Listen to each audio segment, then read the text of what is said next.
right, how we doing today? Yes, it's early morning. I figured it's Monday morning. You probably, maybe, could be at work, and you're looking for a way to goof off. So get your computer, put this live, whatever it is you do when you're trying to be really stealth. Make sure your panic button is active so that when the boss walks by tapping the yardstick, you can get me out of there, right? But if not, hang around, and what we're going to talk about today is for those of you maybe a little bit more advanced up the guitar journey ladder, but for those of you that are beginners, I urge you to check out the new video that the long form video that I just released, okay? And it's basically your simplest ever guide to start on the path to playing songs right away. Now, how long until you play your first song? That'll be up to you.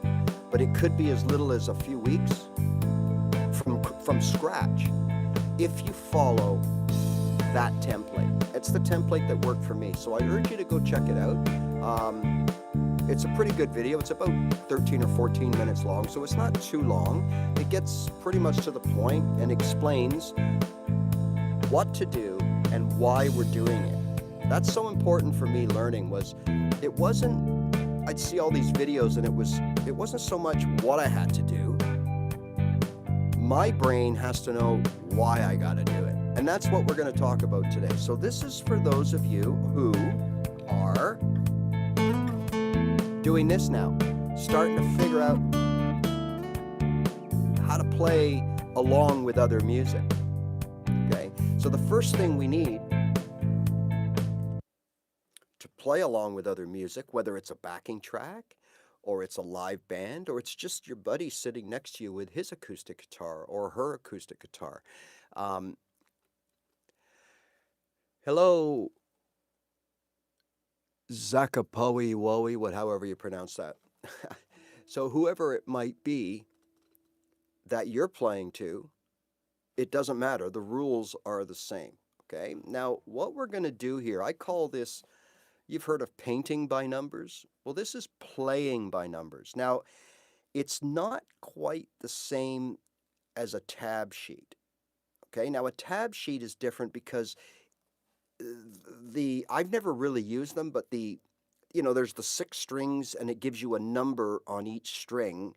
And I believe that number is the fret that you fret that string in or pluck that string in. So if your tab says, 2202, that's what you're doing. 22202, 223202. Right? That's a tab. Okay, now what I'm talking about when I say playing by numbers, I'm talking about the actual number of the notes within the scale. Now, I don't want to get fancy on you because I don't do that, right? So let's talk about and show you the numbers that I'm talking about. So you've often heard me say to play along with any music, okay? Anything. Not only in its most basic form, because this is a basic way of starting, but hey, you can do this all the way up to the cows come home. There's nothing amateur, or it's whatever you make it, right? So you could take the simplest method and techniques and perfect it to the point where you can make that sound brilliant and sophisticated. So don't think that this is just hey guys, yep, hi, how are you? I like all music. I prefer old classic country music as opposed to the new stuff. The new stuff to me is really like the pop music that I grew up in the 70s. It's the same idea. Light, bright, bouncy, over in 3 minutes. And that's, your typical chord progressions, typical keys of C and G and stuff like that. But I like music of all genres. The only thing I don't really take to is rap, and it's because I don't really look at that as instrumental music. I look at that as computer-based MIDI sounds and I'm not taking anything away from it. It's just not my style. When I want to make music, I want to play an instrument. I don't want to play a computer. That's just me. Okay, playing by numbers. Now, we're going to use A only because it's right here and it's in the middle of the guitar and it's easy to demonstrate, okay? So here's what I mean by play by numbers. When I say make a 4-note box off the key note, so that means if we're listening to anything, you don't need to know the chords. If you know them, great, but you don't need to know the chords. But what you do need to know is the key, all right? So in this case, key of A. Now that tells me right away, until I get better at this, the first note that I want to find and play is an A note on my guitar. So again, we're going to use this note, this A here, or let's make it more interesting. Let's use this A right here. So this is an A note, okay? Now, all of a sudden, right away, that is now number 1, okay? So now I'm playing note number 1 in the A scale, and that makes sense because in the A scale, the notes are A, B, C, D, E, F, G. A, right? Or a version of those notes. One might be sharp, depending on what key you're in, and one might be flat, but there'll be a derivative of A, B, C, D, E, F, or G. So that makes sense, right? So A is 1. So there's the 1 note in A. Now when I play a 4-note box, we go up 2 frets and play this note. Well, that's a B, and that's the 2nd note in the scale. So what I'm playing here is 1, 2. Now under the 1, there's a couple of rules. Once you know them, you can go anywhere. Under the 1, the root is always, and I mean always, the 4. Okay?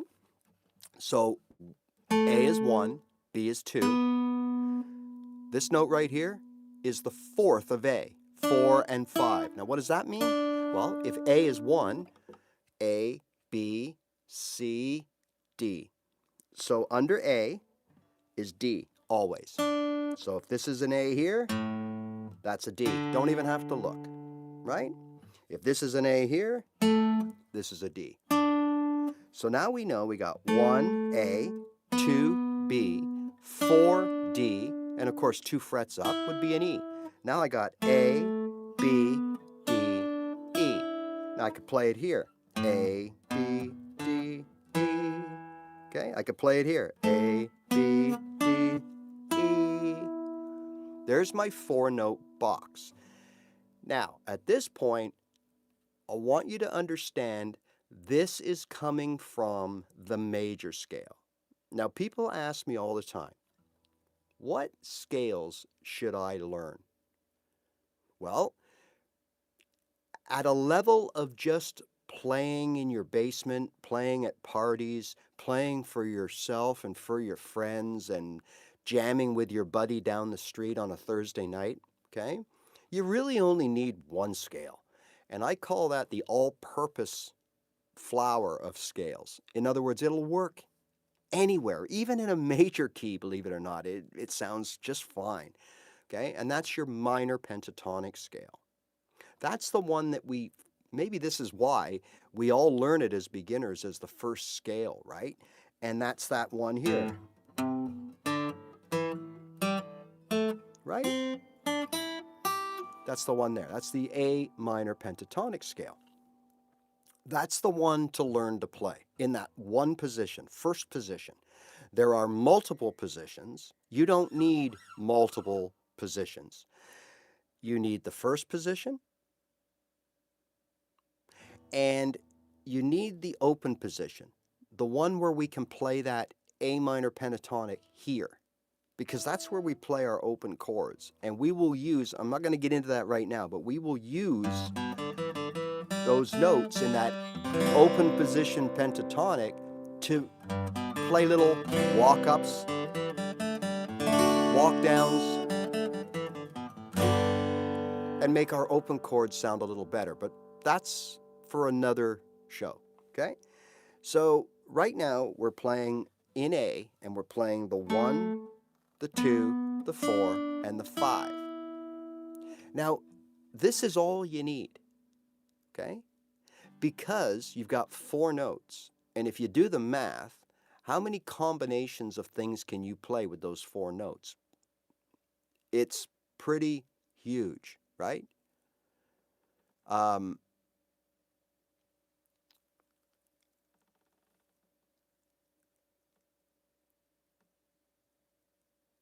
Sorry, I'm just getting some things here on my screen. I don't think you guys are seeing them, but it's asking me what my favorite genre of music is. Now, I think that was created by YouTube or something. I'm not sure how that works, but okay.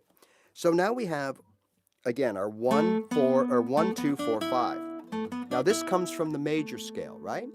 So 1, 2, 4, 5 is the same as 1, 2, there's the 3, 3, 4, 5. Remember that shape from the major scale? 1, 2, 3, 4, 5, 6, 7.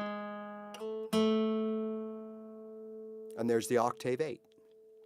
So once again, when you learn your major scale, they, just like your minor pentatonic, they show you scale, like boxes on the fretboard. Well, this is the A major box, major scale box. So think about what we're doing. We're playing this, this, this, and this, but we're not playing that note right there, the third, okay? We're playing the 1, 2, 4, and 5. So let's remember that. That's our 4-note box. So that means we've already established we can go any other A, play the same thing. Now just those 4 notes alone, anywhere on the fretboard, this is what we can do. I'm just going to give you a few little things we can do. We can go. We can end the phrasing on a different one of these 4 notes. Right? To get, and if you listen to songs, this is really all they're doing, is they're just mixing up the starting and the ending point of their little melodic phrase. And like I said, if you start and end and play 4 notes using these 4 notes, hello in the Philippines, how are you? I do play some electric, yes I do. I'm primarily an acoustic guy. My electric chops aren't as good. They're okay. It takes me a little bit, because sometimes I'll go without playing electric for weeks, and then I'll pick it up and decide I'm going to play it for the next 3 days, and then, you know, it's different, right? It's a different size, a different weight, different fretboard. Everything is different about it, right? Everything feels different. The strings are thinner, the frets are closer. There's an adjustment period for me. But once I've been playing it for a few hours or, you know, 1 day or whatever, then, yeah, I get in a groove. But this is my go-to acoustic, right? So now, once again, from the major scale, we're playing that 4-note box. Now we know what the notes are. 1, 2, 4, 5. 1, 2, 4, 5. Now, as I mentioned, in these 4 notes, we can have all these different phrasings, right? We can... It's just a matter of which note do we end our phrasing on, or which note do we start our phrasing on, or which notes do we play in between, and where do we toggle back and forth. The possibilities are endless just in those 4 notes. So now I'm going to show you how we can use just these 4 notes in anywhere from a basic lead, riff, solo, right through to something really, really amazing, right? I'm not in the amazing category yet, but here we go. So now we're in A, okay? 4 notes.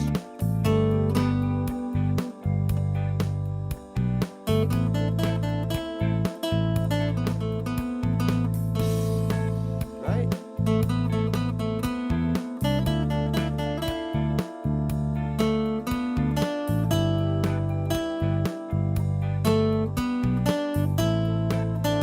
Yeah, I just changed that last note just to give it that,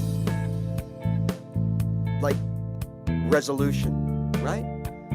So with these 4 notes, before you even think of using any other notes in the scale, the first, the second, the fourth, and fifth, I call it the 4-note box. This will get you so far. Check it out.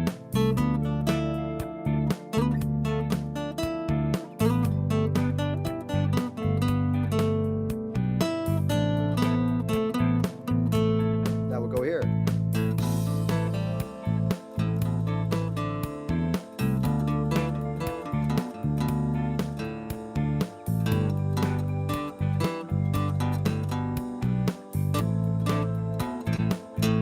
Right?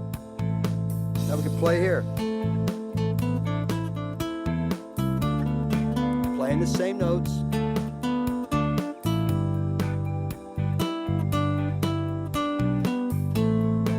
Okay? So that's where you start. You start with just the 4 notes. You play them repetitive, you get the feel, and more importantly, if you've never done this before, or you're just, you know what to do, you understand all this, but you're dipping your toe in the pool, but you can't jump in because you're afraid you can't swim, right? So you're afraid to jump in. Don't be. Remember that you can play any of those notes in any order. Any order. Okay? So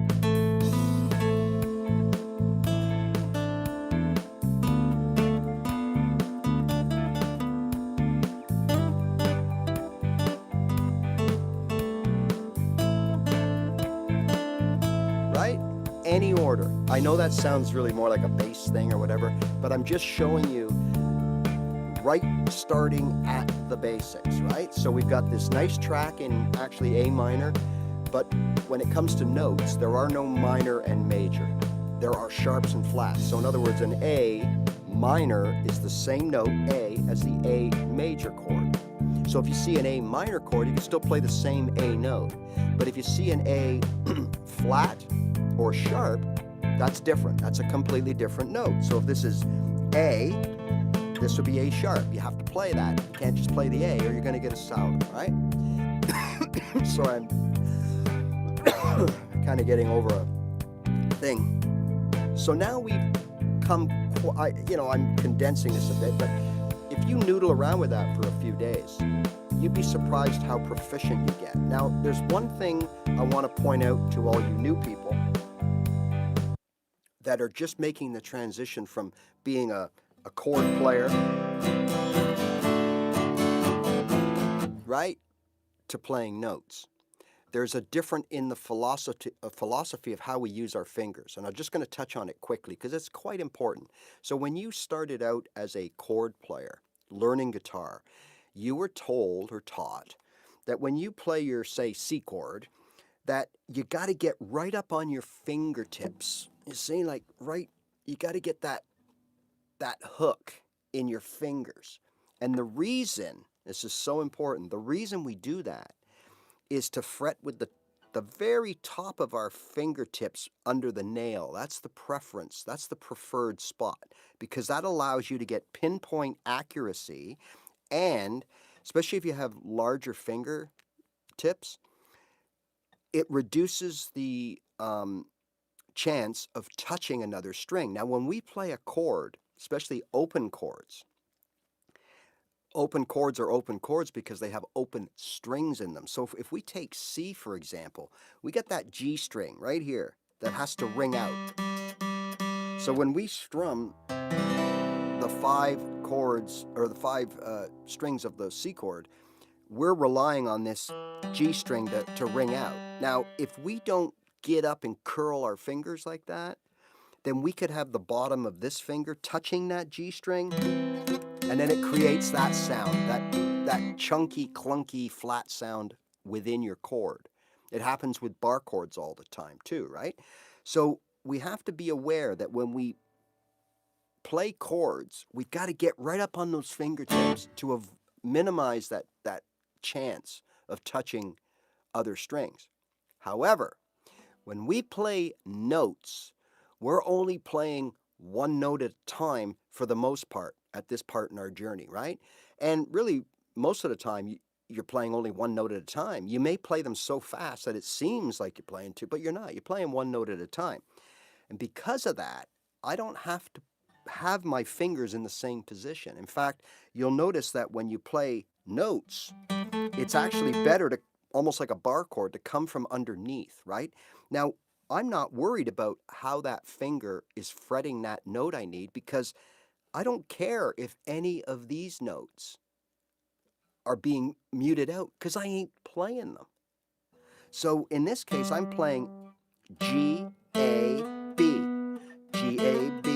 It doesn't matter what I do here because I'm not playing here. So in this case, I got my whole finger laying across those strings.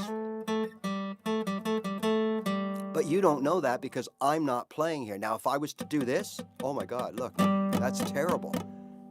But I'm not playing a chord, I'm playing a note. So my only priority is to make sure the note that I want is fretted properly.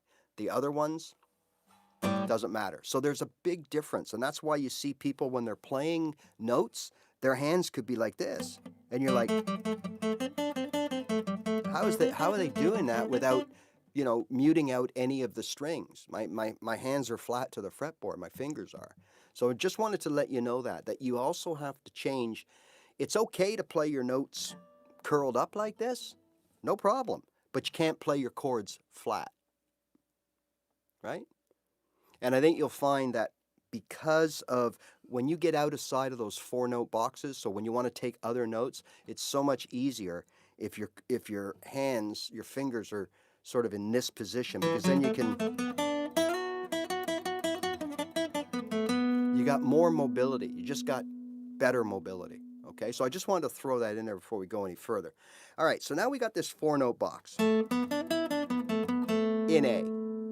So we can go a long way before we want to bring in other notes, okay? But when it's time to bring in other notes, well, guess what? We are using the notes from the major scale. So, meaning the shape of the major scale. So, A, B, D, E. What if we just slide out and take the E? That gives us what I call the super shape. Now, I got a full-length video on my channel about this. It's called the super shape, right? And it's the 4-note box with a little tail on the end. Go out 2 frets. So this is the 1st, the 2nd, the 4th, the 5th, and the 6th note of the scale. So what note am I playing here? Okay. A, B, C, D, E, F sharp. 6th note of the scale. So let's see what I was playing. A, B, D, E, F sharp. Okay, so we got that. That's a super shape.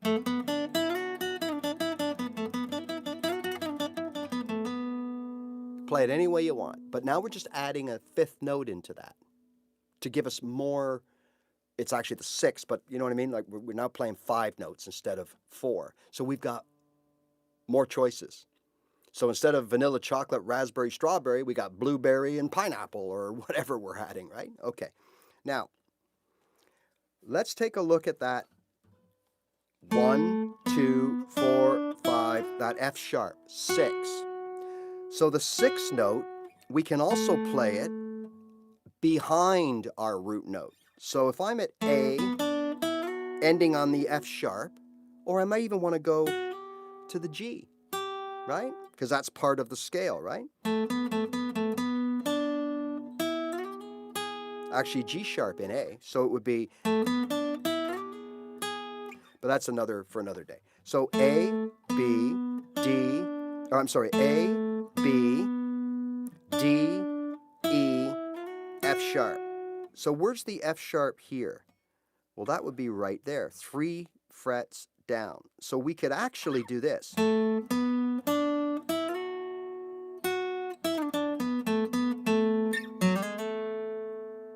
And take the F sharp to slide back to our root.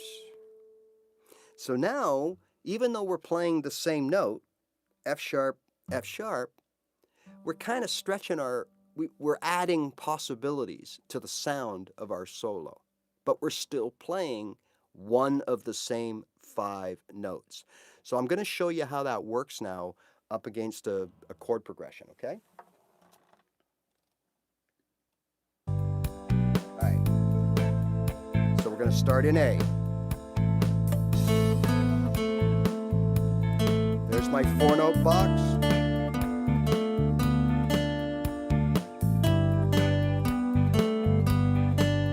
Here we go.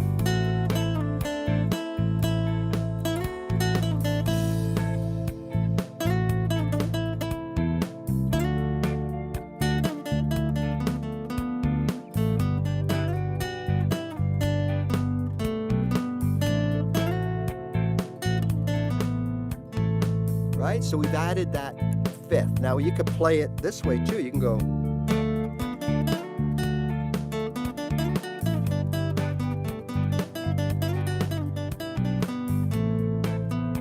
Any way you want. So 5 notes, and now we've got this little lick riff thing that we can use. Now what I was talking about earlier about taking that F sharp that's here and moving it there, here's what I mean. So if we start here in A, and we got something going on.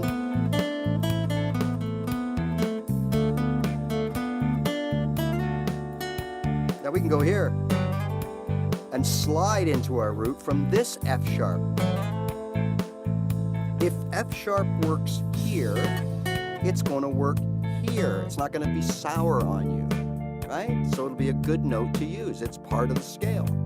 A, B, right? C sharp, D, E, F sharp, G sharp, A. That's your major scale in A. So we can play any of those notes, right? So what we could actually do is we could go one, we can make a stop right here too. So we can go A, B, D, E, F sharp. Now we can come back here to the F sharp and go that extra little G sharp before the A, back to the root, back to 1. So what we're playing is 1, 2, 4, 5, 6, 5, 4, 2, 1, 6, back into the 1, right? So we have options. Remember, when you play a scale, okay, you can only play the notes of that scale. So in this case, we were using the major scale, right? 7 notes. So I can only play those 7 notes, whatever they are. And in this case, in A, they are A, B, C sharp, D, right? E, F sharp, G sharp, A. Any of those notes anywhere on the fretboard. Now, you may not do this. You may not go from this A to this A in the same, you may not, but you may. If you want that contrast of octaves, absolutely. But that's why you play a scale. And that's how the major scale relates to your fretboard, right? It's easy to look at it on paper and go, oh yeah, I get it. Oh yeah, A, B, C, D, oh, I get it. And I see the shape, but how and why do I use it? And this is an exact example. In this case, I'm choosing to only use select notes. And those notes happen to fall symmetrically into a 4-note box, which makes it easy to play and easy to understand. So after my initial 4, I slide out 2 frets to get 5. It's easy. It sounds good, and it's easy to learn, understand, and memorize. Now, the reason, okay, when I started doing this,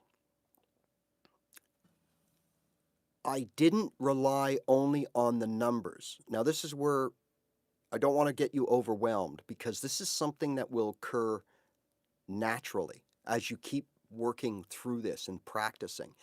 you will start associating also the letters. We don't want to get into a position where we're playing by numbers. We still want to know the letters because, well, the more weapons you have in your bag, the better and easier it's going to be, right? So, yes, we can count and just say, okay, I'm in A, there's my A, so I'm only going to play 1, 2, 4, 5, and not know what those notes are. You could get away with it. 1, 2, 4, 5, 1, 2, 4, 5, and then you know that under the 5 is always a new 1. Now, in this case, we're crossing the border from remember the bronze to the silver? And anytime we cross a border, we got to move to maintain the note structure, whether it's a scale or we're just playing diatonically, like we're just playing A, B, C, D, E, F, G, to find the next note, once we cross from the bronze to the silver, we got to move up 1 fret. Okay, so that means that if I'm playing here in A, okay, and I say, okay, the 4-note box, well, I can't go A, B, C, D, because that's not a C and that's not a D. Why isn't it? Because A and B are on the bronze strings, okay? They're north of the border. A and B, A and B, A and B, A and B. Now the next notes we want, right, as per this box here, is we want C and D. So there's A, there's B. But this, to get a C, I gotta go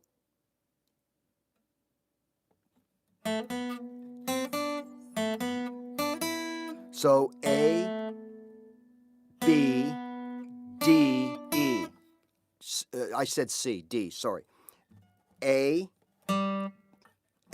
B, D, E. A, B, D, E, right? So if I start A here, this isn't a D. This is a C sharp. A, B are fine because they're in the bronze strings. But when I cross to the silver strings, that's not a D and an E. I got to move everything up 1 fret. So I got to go. Now my 4-note box looks like almost like a rectangle, like one of those weird triangle things. There's a geometric name for it. I don't know what it is, but A, B, C, D. A, B, C, D is the same as A, B, C, D, A, B, C, D, A, B, C. So you got to remember that. So if I'm playing, again, let's get that solo back, that chord progression back.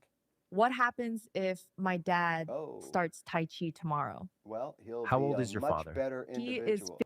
Okay, so now let's see why we need to know this, right? Because now it's... Now we go up here.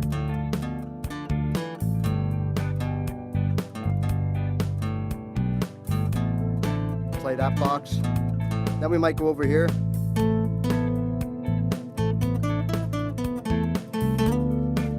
Now we might go to this A here. Now we're already over the border, so we don't have to do that. We can still play our 4-note box because the A is already on the south side of the border. Now we go here. Now we got to do that little to make it sound the same. So always remember that, right? Okay? So, now,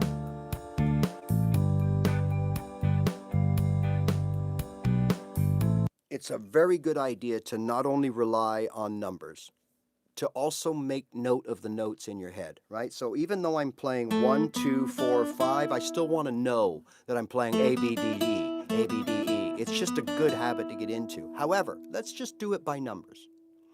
Once I started doing this and thinking of the numbers, 2 things happened, okay?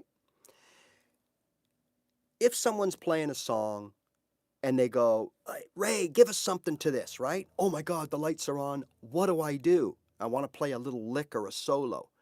Well, all I have to do is think of my numbers and play within those numbers. And no matter what note I hit in any order, it'll sound just fine. If I hit them in a certain way, I'll be a star. Okay, so what that means is if someone shouts out to me now,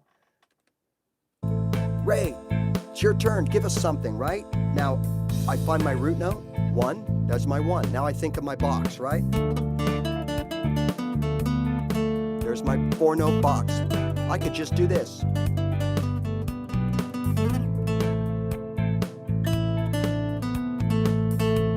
Right? I'd be fine. But remember the super shape? Where we add that extra note here, okay?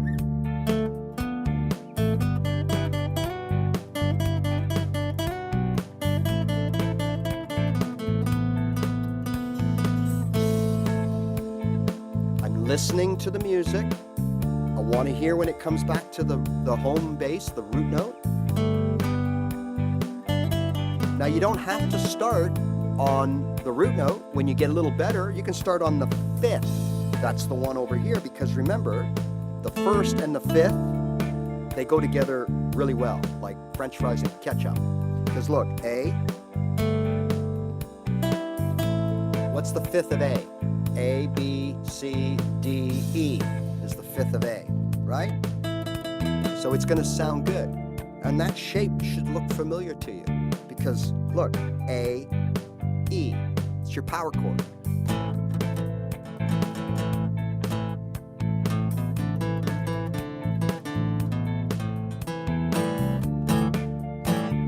There's your power chord. So the 1st and the 5th. So when you're playing solos and leads, and you're going by the numbers, 1, 2, 4, 5. I know I can start on the 5. And it'll sound good. It won't be as deep as the 1, but it'll, okay? So when you're playing the 12-bar blues, right? You know the 12-bar blues. When you're playing the 12-bar blues, you're playing the 1, 4, 5 chords, right? In the key. We're playing the 1, 4, 5 notes in the scale. Exactly the same thing. So let's do it in A. So what would the 1, 4, 5 be in A? If you don't know the chords, do this. There's my 1, that's an A. So my first chord in A is A. What do I need now? The 4. The 4 is always under the 1. So I put my finger here. What's this chord? That's a D. A, B, C, D. 1, 2, 3, 4. So my first 2 chords that I want to play, 12-bar blues in the key of A, 1, 4, is A and D. A and D. Now what's my 5th chord in the 1, 4, 5? Well, that's a D. The 5th note is here. The 5th note is an E. So the 5th chord is an E. So now my 1, 4, 5, 12-bar blues, is A, D, E, A.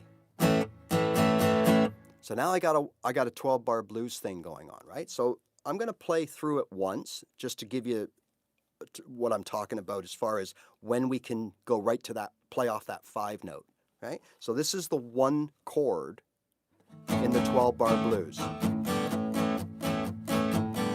Now, if I want to play over this, then I would simply play the A note. Okay? Here's my... Now we go to the D. There's the 4 for 2 bars. Back to the A. Now we go to that, here's that distinct sound of the 12-bar blues where we go to the 5th chord, right? Back to the 4th, back to, right? There's that 12-bar blues. In any key, it sounds the same. Da da da da da da da da, back to the root.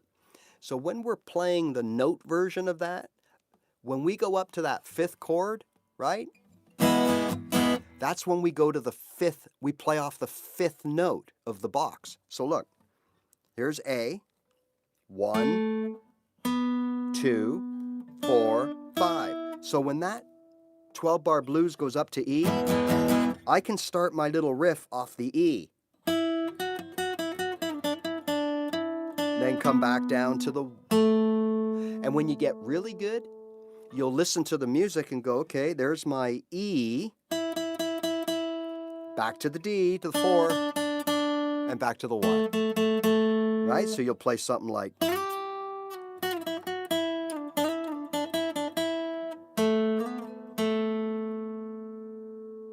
That's it.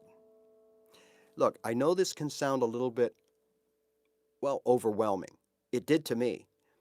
I understood, like when I was an avid chord player, and I mean only open chords, the odd bar chord, I always said to myself, well, any guitarist, I always tell you, if you just play chords and you know all your open chords and you can strum those open chords, you can play any song. Well, you might need a capo, right, to hit some of the sharps and flats. But you can pretty much play 95% of all songs out there without bar chords or any of that kind of stuff, right? And that's a good place to be.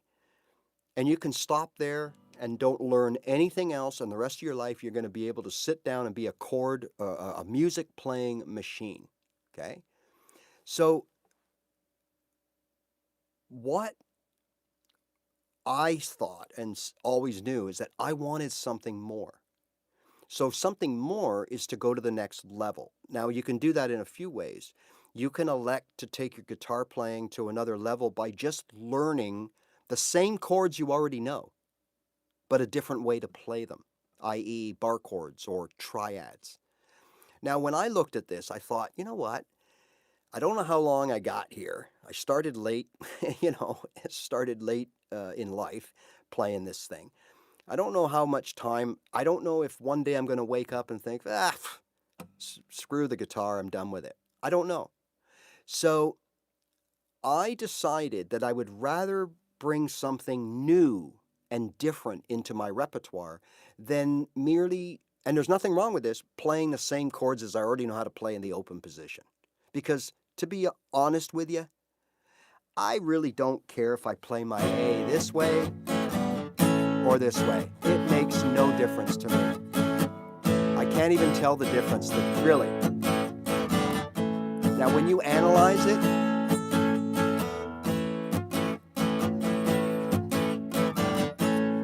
is there a tonal difference? I'm sure there is because, well, we're using more strings. We're using all 6 strings when we play the A bar chord, even though we're playing the same 3 notes as here. We're only playing 5 strings here, but we're fretting the same notes as we are here. Is there a difference? Yeah, I guess. Okay, and of course, it's great to be able to go up to that A sharp or B flat if I need it.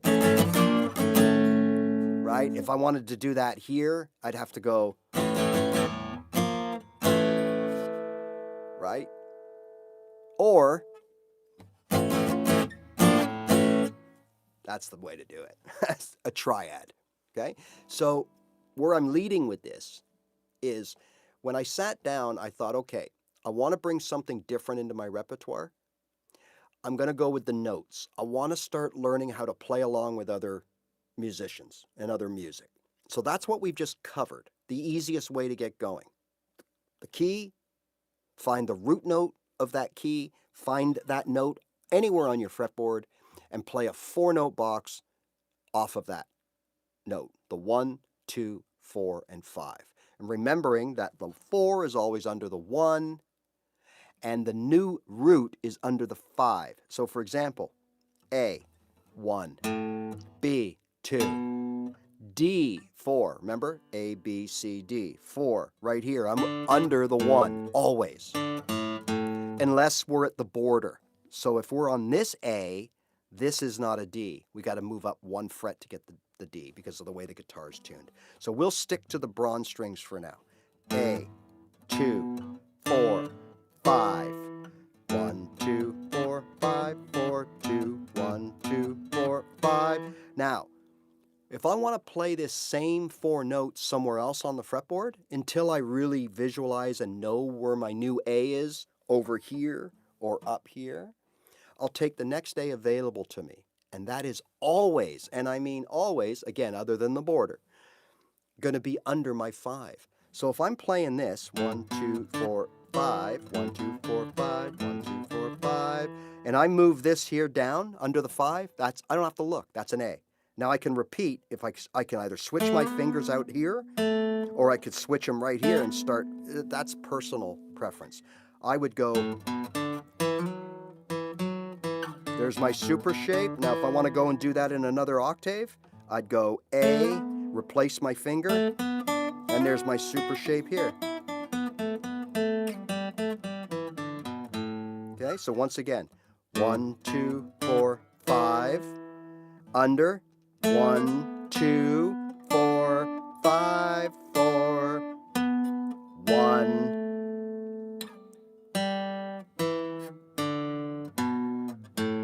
Now if you notice, when I got to the 1, instead of going up to the 5 the way I came, I elected to play that note there, the G. You don't have to.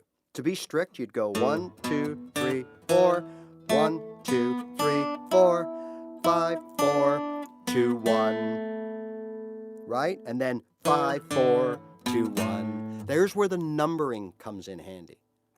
So when you're going up and down the fretboard, if you think numbers instead of notes, you'll never get lost. And you'll always be able to play a little riff anywhere you are. And if you get lost, all you got to do is find out where your root is, or your fifth, to get back home. So here's what I mean. So I start here. Now I'm up here. Oh my God, where am I? I am lost. I don't know where I am. Okay, so I'm on the 2. There's the 1. Okay, now, what's over a 1? Well, that's a 5. So there, I cross the border the other way. 5, 4, right? And if that's a 4, that's got to be a 1. And if that's a 1, that's got to be a 5. And I'm back home to where I started.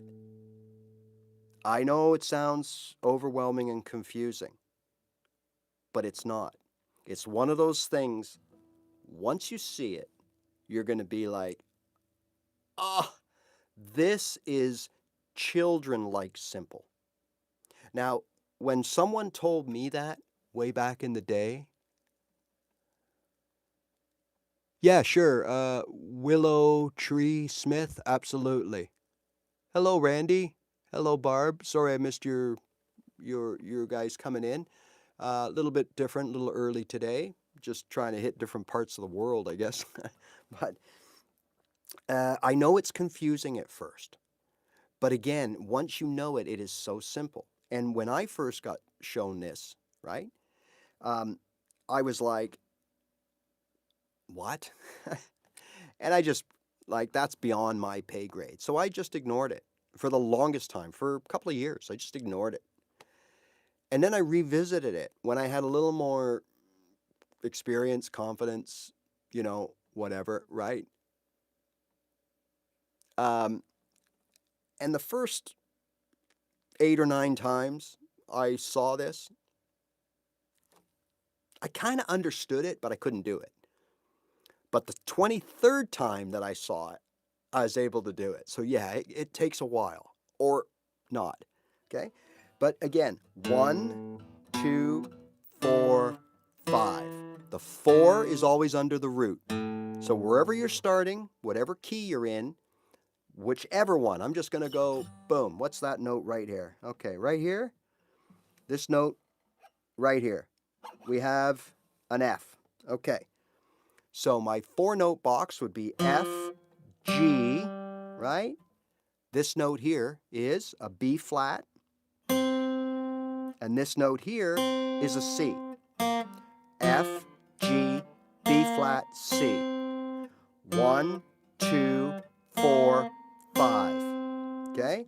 1, 2, 4, 5. If I want to keep going, where do I find the next F? Well, I'm crossing the border, so it's right here. And now it becomes 1, 2, 4. 1, 2, 4, 5. It's early morning. 1, 2, 4, 5. F, right?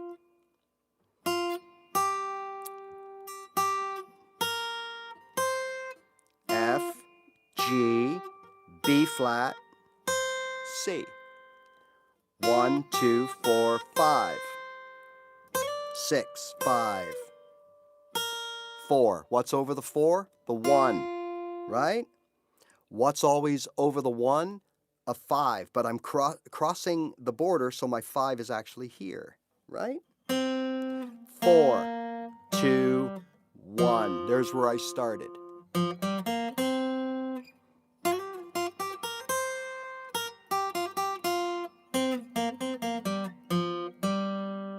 There's how you put 2 octaves together using numbers. 1, 2, 4, 5. Under the 5 is the 1, you do it all again. 4, 5. Under the 5 is the 1, 2, 4, 5. Except for the border. We shuffle over 1.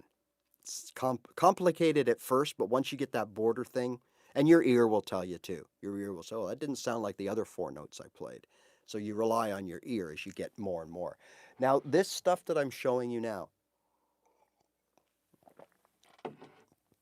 don't expect to get this right away. Now, to put it in perspective, I had been playing a few years, chords, the odd bar chord, mostly open chords, playing songs, all that stuff.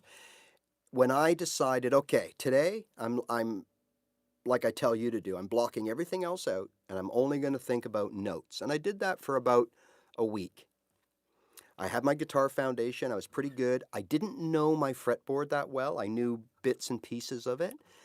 And everything just fell into place. I just started slow. I just started, okay, A. So I'm going to start here.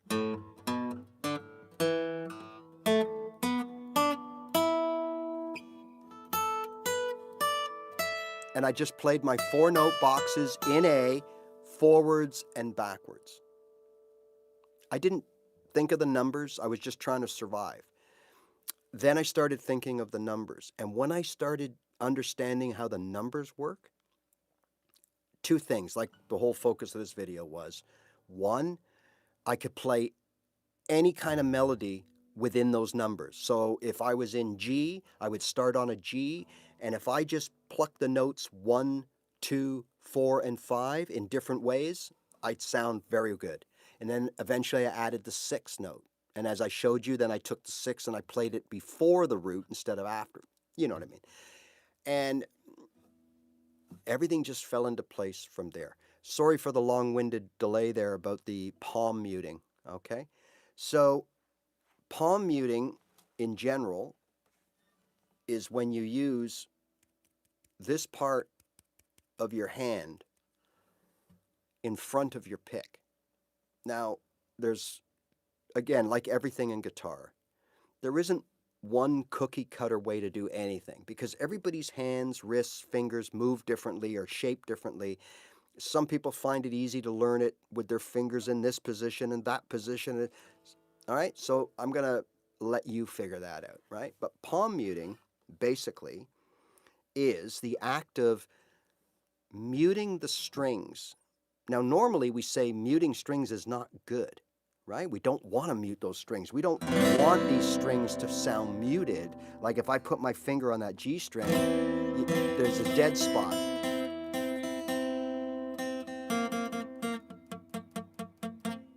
So when I play that chord, it's not going to sound as crisp and clear. So we don't want to mute. But in this case, we do, right? So palm muting is, if this is my C, now all that's touching the strings here are my pick, right? I'm going to turn a little bit. So hopefully you can see the gap there. Now, being up on my fingers like this and having just the pick, all of these strings that I'm strumming are ringing out. Now this can be kind of overwhelming sometimes. And when we're new, the last thing that we develop on our strumming is the touch and the feel around the strings, right? We tend to be a little over heavy-handed on there. It took me years before I could really mellow out, right? So what we can do in the meantime, and even after, for an effect, is we use this fleshy part to mute out the strings. Now the technique I use, okay, so here's a regular strum. here's the palm muting. Regular, palm muting.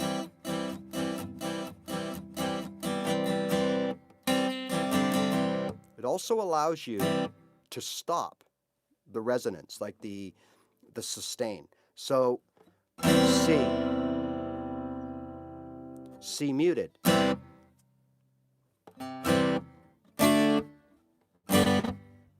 C, D, G, done. Or C, D, G, ringing out. So the palm mute can be used to muffle. I call it a volume pedal. I can turn the volume down of my chords just by applying more palm pressure. So I'm going to strum without strumming. I'm just going to have my palm. This is what I do. So this is going on in front of that. If I take the palm mute off and keep the same pressure, this is how loud I'm strumming.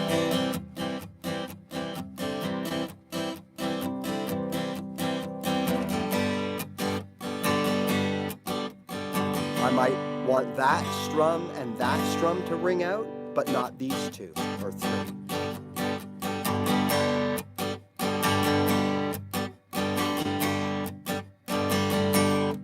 Okay, that's palm muting, and that's how you use it. You can use it in all kinds of ways to add rhythm, percussion, right? So if you want to,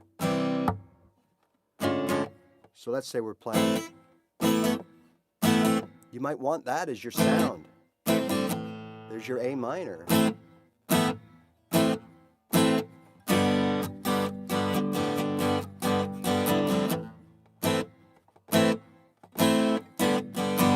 Right? It's just a way, it's another instrument to create texture, to create something other than. So of course, once you figure out palm muting and you get comfortable with it, right, you can apply it to any kind of playing. I mean, you can play with your bar chords, you can play it.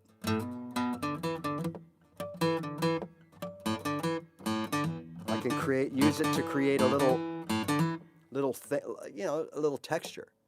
So palm muting is really just coffee and guitars.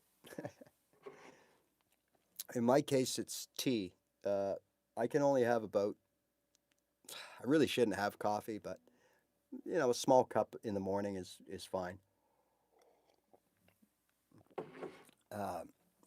If not, then I got a day full of being near a bathroom. That's just the way it affects me. All right, so look, what have we talked about today? We've talked about getting started with soloing in two different ways to approach it, to remember it, and to use it as a template, by number or by note, or preferably by both. If you do not, I don't know any Ed Sheeran, sorry. If you don't know, again, your fretboard, no worries. This is how I learned my fretboard. So when I started playing, breaking off into note playing and doing this whole 1, 2, 4, 5 box thing, okay, then obviously I started, what are the notes I'm playing? So if this is an A, right? Now I already know that 2 frets up is a B. So okay, so I'm playing an A, B. What's this note? So I'd have to look. Now when I look down, I see a dot right here. Now I know the dot isn't through this string, but when you're looking at this angle at your guitar, that dot looks like it's going right through the middle of that string, in the middle of that fret. So I knew that was a G. I can look down and go, I didn't know any other notes, but I knew that was a G. Why, I don't know, but I did. So now, using this number theory, I'm able to say, okay, if that's a G, I know that's an A. And what's always under a G? A C. We got a G here. What's under here? C. Okay, well, let's see if it works here. I got a G here. G here. What's here? C. Oh, okay. I got a G here. What's under a G? C, right? Okay, so where else do I have a G? I got a G here. What's under a G? A C, but in this case, I'm crossing the border, so the C is here.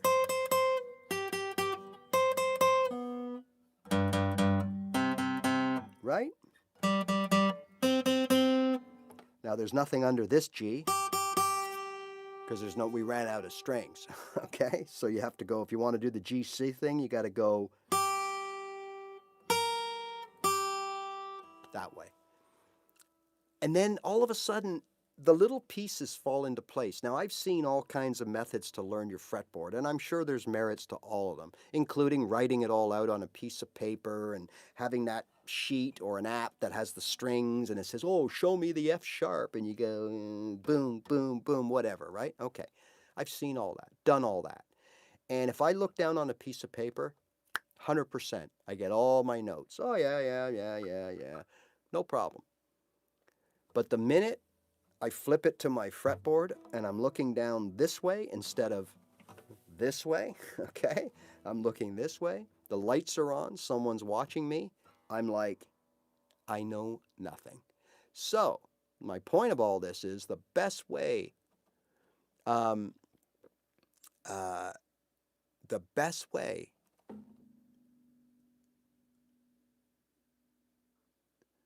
I can't play, Ryan, listen. I know you're new here, okay? I can't play cover songs. It's a monetized channel. I can't play cover songs. If I do, in about 3 hours, I get a thing from YouTube saying there's a copyright breach. Then I have to go through the video and I have to mute out the song. It's really simple. I'm sorry that you don't know that, but that's why, and I've said this many times. Now, what I do sometimes is I come on and I play songs, and I turn off the monetization, and I just play songs. Half hour, an hour. This isn't one of those days. This is, I don't know what you want to call it, a lesson or whatever, okay?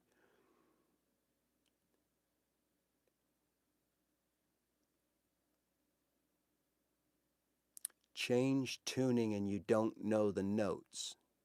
I'm not sure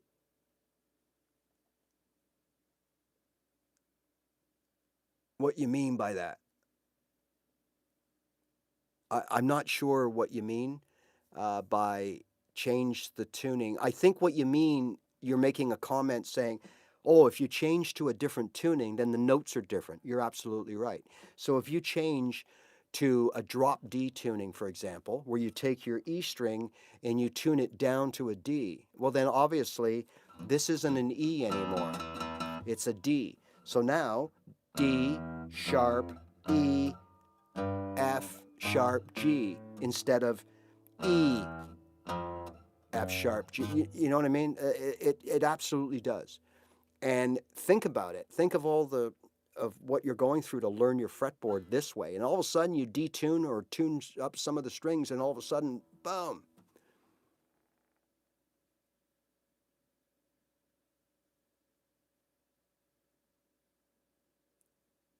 Yeah. You can play any open tuning. If you play an open tuning, all that means, I know the commenters probably knows what it means, but maybe others don't. I can tune this. Remember, okay, let's take G for example. The triad of G is G, B, and D. That's it. So when we play our G, G, B, and D. Those are the only notes we're playing. G, B, and D. Because the next string in that shape is an open G, open B, fretted G. G, B, D, G, B, G. That's what we're playing when we play. That's it. 3 notes. Right? So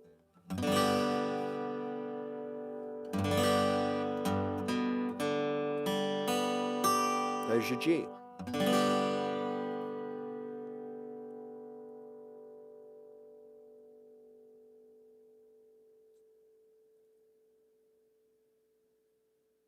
Now, okay, so there's your open. So that means that if you tune your guitar to G, B, D, right? When you don't fret anything,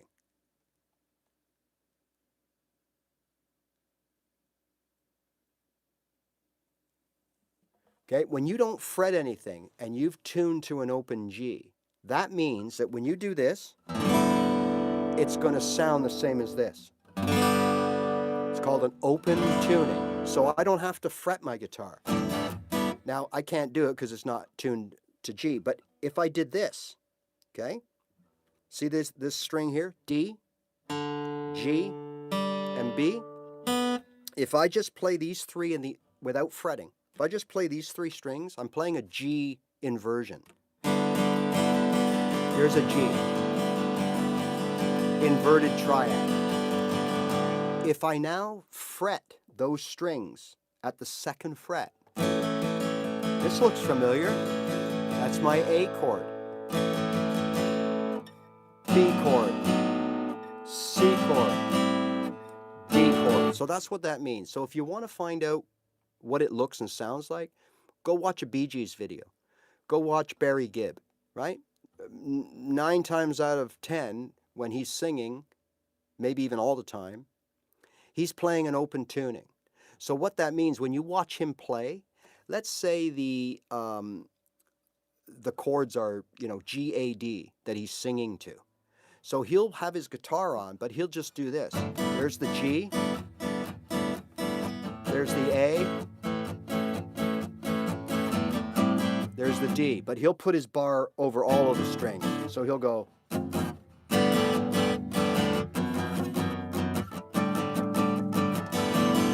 So he's playing G, A, D. Now remember, I'm not, because I'm not tuned to G, but that's open tuning. Elvis Presley was not a guitar player.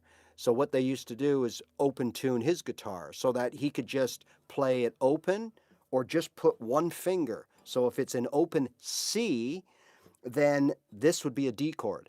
D, E, F, G, and so on. That's what an open tuning is.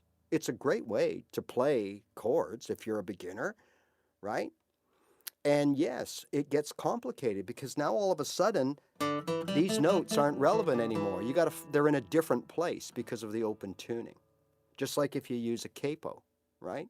So, anyways, I know there's a lot of new people today with the new time slot and everything else, but I want you to understand something here, right? I cater to beginner guitar players. In fact, my latest YouTube release was last night, I think, or something, and it is really about beginners, how to start playing songs within however long it takes you to master what I'm showing you, which could be anywhere from 2 weeks to a few weeks, and you're playing songs if you do it step by step. It's an easy way to get started. I talk about playing chords. I talk about different techniques for strumming, anything that's really beginner related. And then what I do is I stretch it to most people that have been playing for about a year or more. Now, I'm always reluctant to give time frames because some people in a year could be up here. They've already learned bar chords and they're actually playing scales and they're getting it. Where other people at a year are still doing the basic strumming. And again, my channel is really more about learning philosophy and motivation than it is about, this is an A minor, this is a C. Like that, you can get that stuff anywhere. Okay? Do I have it on my channel? Yeah, I got diagrams, and this is an A and a B and a C. But I mean, like I said, you can get that anywhere. What I find I couldn't find when I was trying to learn guitar, and I did 3 times. Twice I quit after a year each time. What I found is that nothing was explained thoroughly for me. And the stuff that was explained thoroughly was explained at too high of a level for me to understand. I didn't understand, anything to do with theory or modes or scales or, any of that stuff. Diatonic, what does that mean? What's a double stop? Why just talk English? So that's what I try to do. Um, Sorry, I'm missing some of these comments here.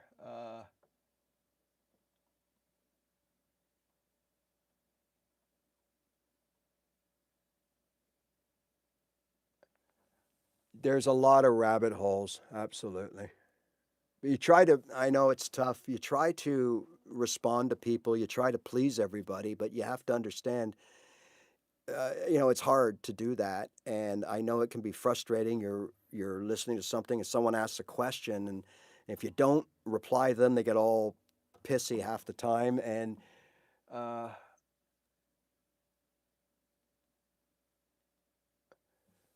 Pedro, you're absolutely right. But again, what's going on here is that you're jumping for what I'm dishing out. I'm already pushing it. I think most of my followers, that whole 1, 2, 4, 5 thing is pushing it. Okay. But you're absolutely right. But remember, the key thing is, now you may have done this way, Pedro, but for most people, you don't start off in open tuning. You don't play your guitar, you learn your first 4 open chords, you play, she loves you, yeah, yeah, yeah. And then all of a sudden, hey, let's start open tuning. Most people don't do that. It's a kind of a graduation. You learn to play your chords, you learn to strum your chords, you learn to make those open chords sound good. Then you might introduce your bar chords to make, to give you a little more versatility. And at first they don't sound good, and you keep practicing, and then they sound good, right? And then now you can play bar chords, and then you might take on triads or a scale. And it's an evolution, it's a learning curve. And we all take different curves depending on what we want out of our guitar. And that's why it's hard for me, and I always recommend to people, don't what happened to me was I didn't know how to learn guitar. So I'm listening, watching YouTube, and someone gives me the whole shred, and I go, "Hey, that looks pretty cool." And then they say something like, "Well, if you don't do this, you're not a good guitar player." Oh, well, I better do that. Well, no, I don't have to do that. It's not my interest. It's not what I want to do. So, but generally, you learn something, and it sets a foundation for the next thing to learn on top of it. And if you jump too quick, too high, you don't have the foundations in between built up for which to learn from. Does that make sense?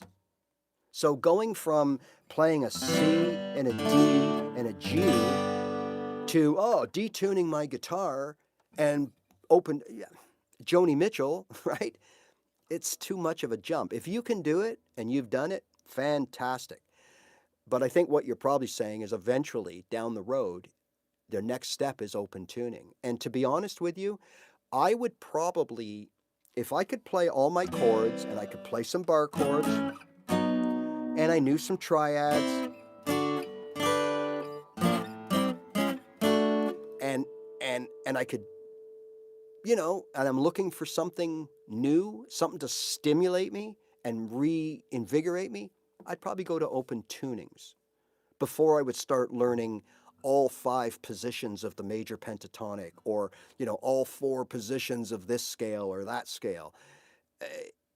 I think I would be more stimulated by learning about open tuning, because now, it really forces your brain. And remember, I've always told you the guitar foundation: left, right, ear, and brain. That's it.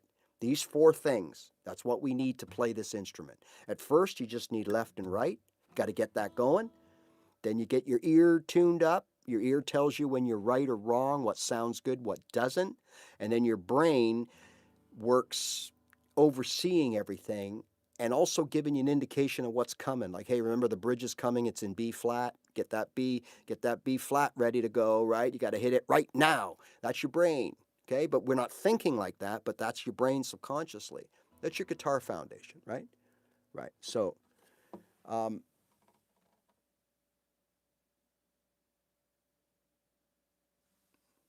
tuning open me for all. Yeah, it does. It absolutely does.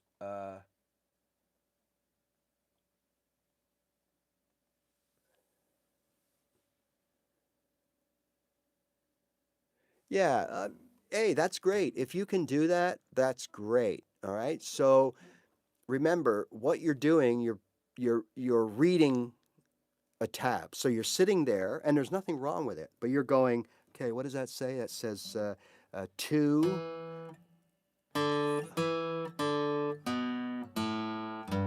right? That's what you're doing. Okay, you're reading the tab, and there's nothing wrong with it.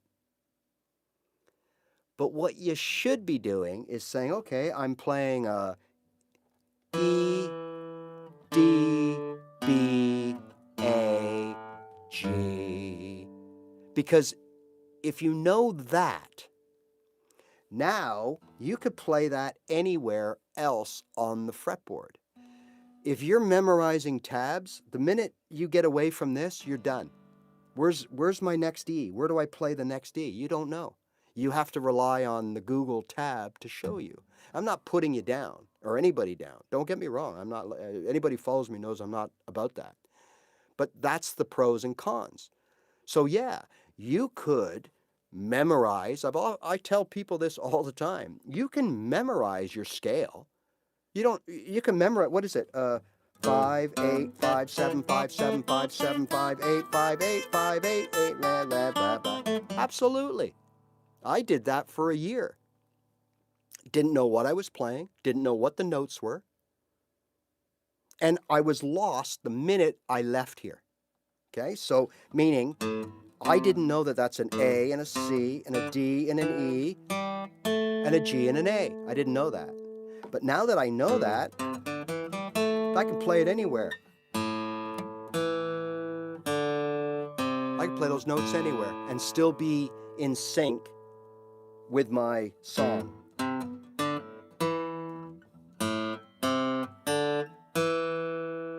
I don't need a tab to tell me that. And again, I'm not putting you down. I'm just letting you know that that's great to start out. You know, I think I learned Smoke on the Water. I can't remember. Whatever it was. I go, wow, look at that. I'm a guitar player. No, I'm not. Right?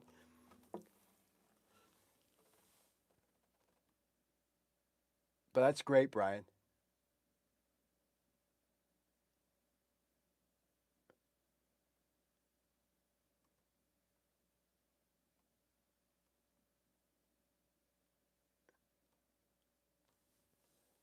Again, Brian, this is all good stuff and it's great stuff, but it's at a level, it's not an entry level for the average person. If you entered at that level, fantastic for you. But unfortunately, you're missing out on stuff underneath it that, while you may seem to think is simplistic, it's very important moving on for just the reason I just said, for one. But yeah, great. And you know, I have people. There's a fellow that I was working with. He only has use of 2 fingers. You'd be surprised. Like, we came up with a lot of chords that he can play, a lot of triads using the third note of the triad as the open string. So we only needed the 1 or 2 fingers to fret. And man, this guy plays really well, right? So yeah, the problem with learning off of YouTube is you can't ask questions unless it's in a live situation. You can't ask questions, so you're doubting yourself when you watch. You go, oh, would the next note be F? And you don't know if you're right or not that you're understanding it, because no one's going to say, you're right, you're getting it. Or no, it's an F sharp, here's why it's an F sharp. You see, that's the problem. It also, so you have no accountability and you don't focus on one thing. Guitar is repetitious, like golf, tennis, racquetball, baseball. Repetition, learning how to do the basics and then repeating it faster and faster over 10, 13, 15,000 times to burn it into your muscle memory. That's generally guitar. When you learn on YouTube, most people, me included, jumping around every other day. So like I said earlier, you see a guy showing you how to play triads.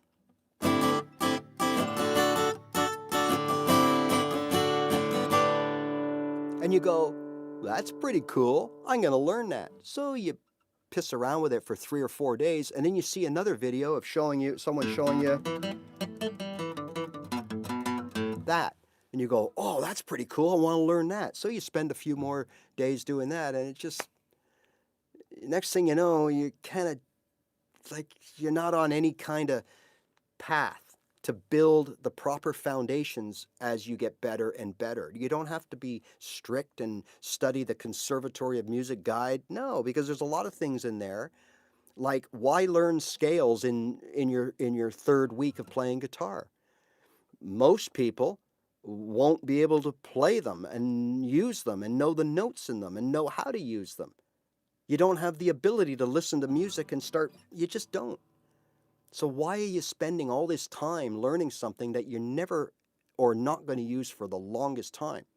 Spend your time accordingly. Build a foundation. Learn your open chords. Learn how to strum. Learn how to keep time. Learn about rhythm.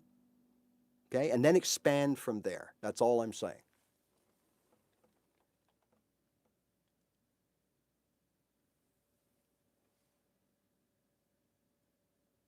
Yeah, I think, Brian, honestly, bud, I think you're probably just sounds like you're trying to impress somebody here and how I don't mean this in a wrong way, but I get it. You might have been the exception. Maybe you're just shredding right now, and that's fantastic, bud. But it's not what I do here, you know. So you're welcome. It's not really the path that we're all about here, right?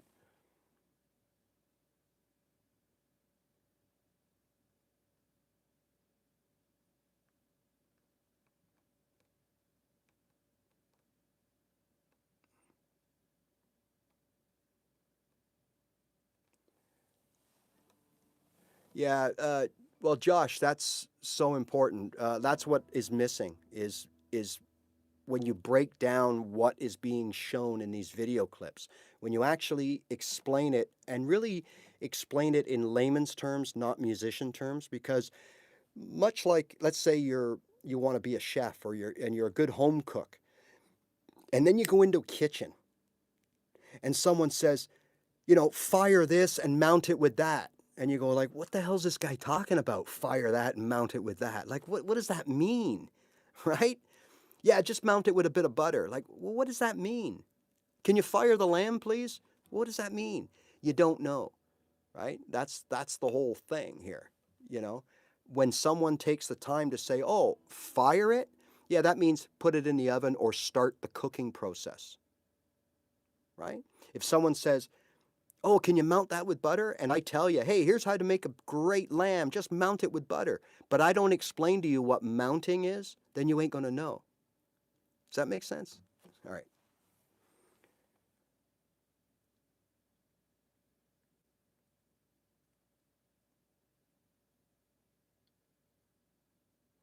Yeah, Josh, that's very, very popular.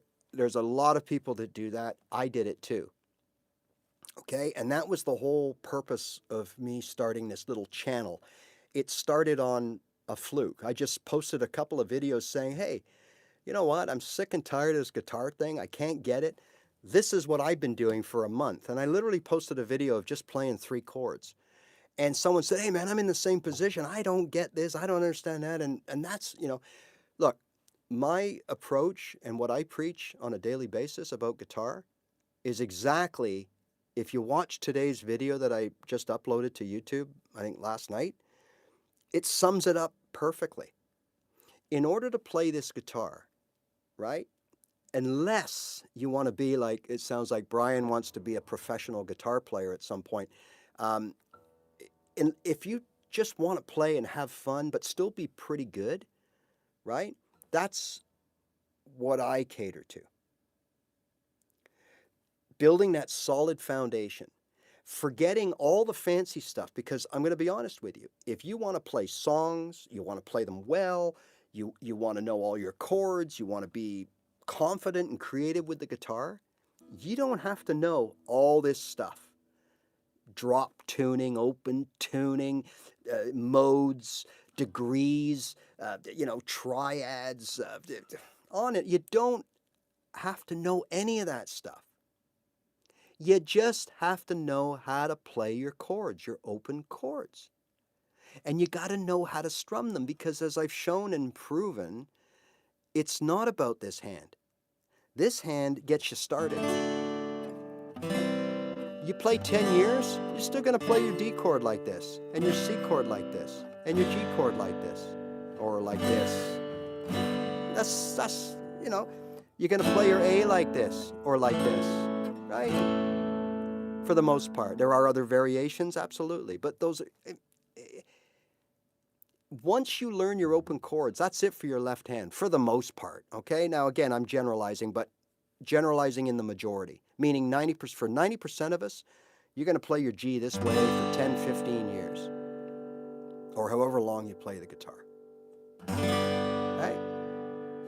That's just reality. So once you learn your chords with the left hand and you can switch, that job is pretty much done. Now you just got to maintain it, right?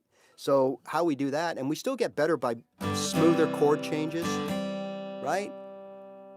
Making sure every note rings out instead of just 3 out of 4 or 2 out of 3. We're going to get better, of course, but the philosophy is the same. There's your C, there's your D, there's your G, there's your A, there's your A minor, there's your E minor. You might use different fingers, but it's the same, okay? What changes and what keeps going up and up and up to make you better and better is this hand. Remember, this is the hand that takes you from this, right?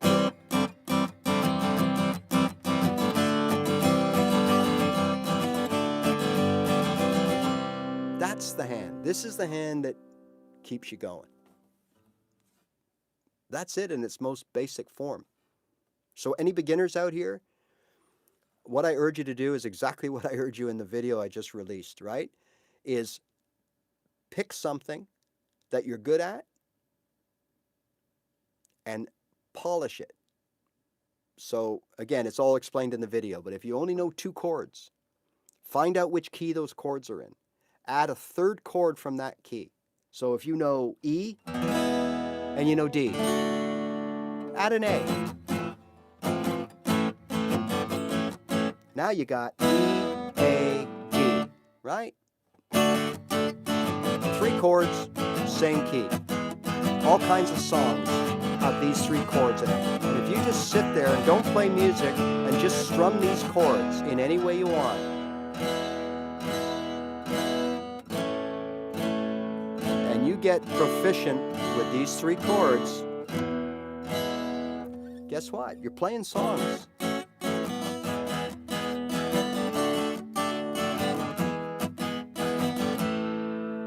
Because that's how songs are written.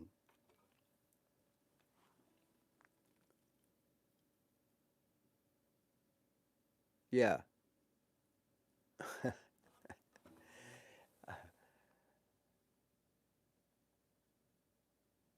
Thanks, Dan. You don't need it, Josh. And it makes it a little more challenging. I didn't either. I never played a note of music in my life. Ever. Never sang a note of music, never played a note, had no idea what a B, a C, a D was. I knew nothing. In fact, I've told this story before. I started with a book called Guitar for Dummies, okay? And I was so green that when I was flipping through it and I saw a thing about capos, and it said, now put the capo on the 4th fret and then play your C, your D, and your G. So what I did is I went like this. And I thought, is it just me, or is there no difference? There's no difference here. Maybe that's the point, to show you. What? And then I realized, oh my God, I got to play in front of the capo. That's a true story. I don't mind admitting it, okay? That's how naive I was. So if I can do it, anybody can do it. Now, I've liked music all my life. I've listened to music all my life. Ever since I can earliest remember, music has been on. Music is always on everywhere we went, in the car, wherever, right? So in a way, my ear is learning since I was 10 years old, I guess, or even earlier. One of my earliest memories of music is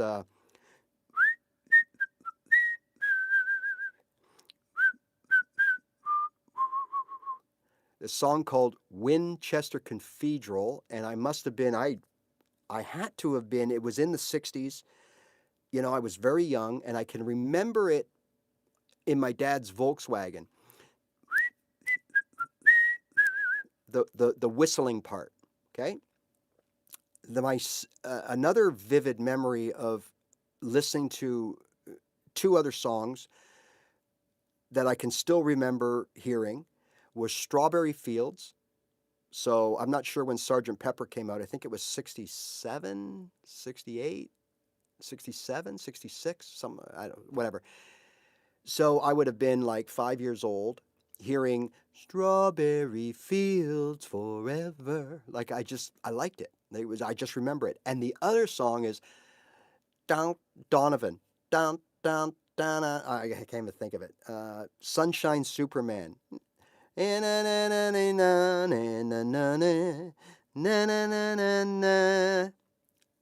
that I go all the way back, right? So we've listened to music our whole life. Yeah, exactly. Josh, yes. Yeah, look. So Josh, you're exactly right. And you are the perfect, as there are many here. I think Barb's another one, Randy. Look, we don't want to be professionals. I have no interest in that. I have no interest. I play gigs. I go to coffee shops. I play bars and stuff like that. I turn them down now. I have no interest in lugging around all this equipment, setting it up. Some drunk, hey man, play Wonderwall, man. You know, I have no interest in that whatsoever. Okay? It's strictly self-amusement for me. Now, I write songs. I don't put them out there. I'm going to be putting them out there. I'm working on them now. Um, but it's not my motivation. Okay? So I just want to do what I do pretty good for myself, friends, family, whatever. I don't want to be a professional. And those are the people that are best suited for what I dish out. Okay? Because I will get you there. I'll get you to the point where, meaning, if you just listen and implement some of the things, not all are going to work for you, not all are going to be of interest to you. But my whole philosophy is do what's right for you to get the job done. And if that means I'm going to play my B like this instead of like this as a bar chord, then so be it. And I don't give a damn what anyone says, because I've had them. I get them every day. Oh, yeah, you're showing people how to cheat. You're going to have bad habits. You're never going to be any good. I do just fine playing my B like that. Thank you very much, because it works for me.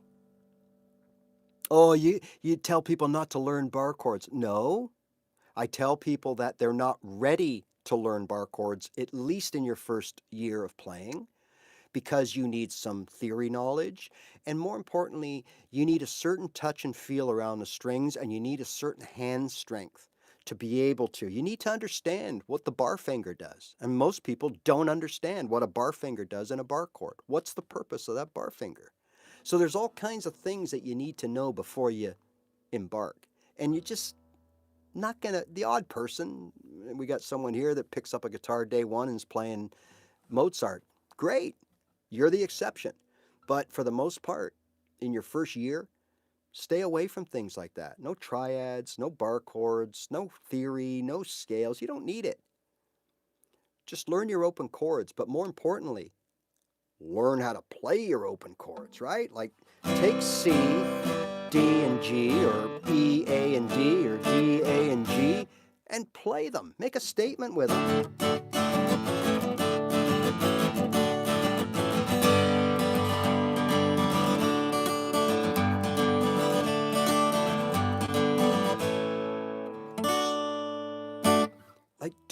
Make them jump. Only 3 chords.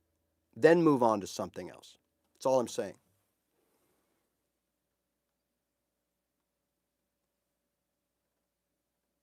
Yeah, the minor 6 for sure. Absolutely. The minor 6. So for those of you that were watching earlier, what he's talking about is, remember the 4-note box? We were in A, correct? So we were here. So A, right? 1, 2, so A, B, so that'd be an A chord, a B chord, right? Under here, we would have our D chord, and our E chord is 5.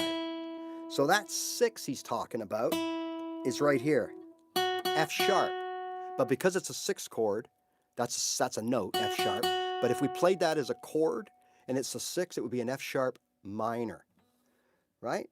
That's what he's talking about. So if I'm playing in the key of A, at some point, I might go, how many times have we heard that?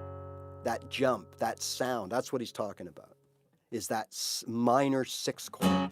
If we are playing in, let's say we're playing in, I don't know, G, it would be G, A, right? The 4th would be C, the 5th would be D, and the 6th would be E. So if we're playing in G, right, there's your 6th, E minor. And it's a minor because it's a 6th. If it was a 5th or a 4th, we'd be playing E major. That's what he's talking about. It's a good point. The 6th comes up a lot. And that's why I always say, you start out with your 1, 4, 5 chords in a key, because when you don't know how to play songs, if you can play the 1, 4, 5 chords in a key, you can at least play the 12-bar blues. 1, 2, 3, 4, 2, 2, 3, 4, 3, 3, 3, 4, 4, 4, 4, 4, 2, 3, 4, 1, 2, 3. Right?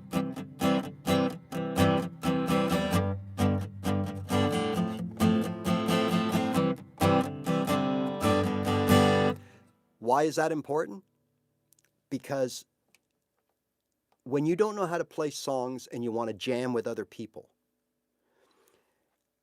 this happens all the time. All right, what do you got? Who wants to play what? And someone says, oh, do you know how to play Space Invaders? And someone says, oh, no, I never heard of that song. Okay, how about, She's My Lady? Well, what key is that in? Well, it's in A, but, well, I play it in B. And you get all this stuff going on, and nobody knows. And then someone's playing, so the other person's watching. So he turns from an E to an A, and that person's watching you. So now they go to the A late, and the person that's watching him goes to the A even later. So now you just got this one. It's horrible, where everybody just says, let's play the 12-bar blues in A. Okay. 1, 2, 3, 4. 1, 2, 3, 4. Everybody knows when to change and what chord to change to, because it's a formula of music. So that's why I say the 1, 4, 5. Now, once you learn your 1, 4, 5, now we can bring in those minors, right? Like the 2 chord. So in C, the 2 chord would be a D, but it's not a major because it's a 2 chord. So it'd be a D minor. So C, D minor, C, because the 1, 4, 5 of C is C, F, G. But we're going to play C, D minor, F, G. Just add a little something to it. So what Sidewinder is saying is absolutely right. That minor 6th is always important, and is the 2nd, as you just heard. So in G, how many of you know this chord progression?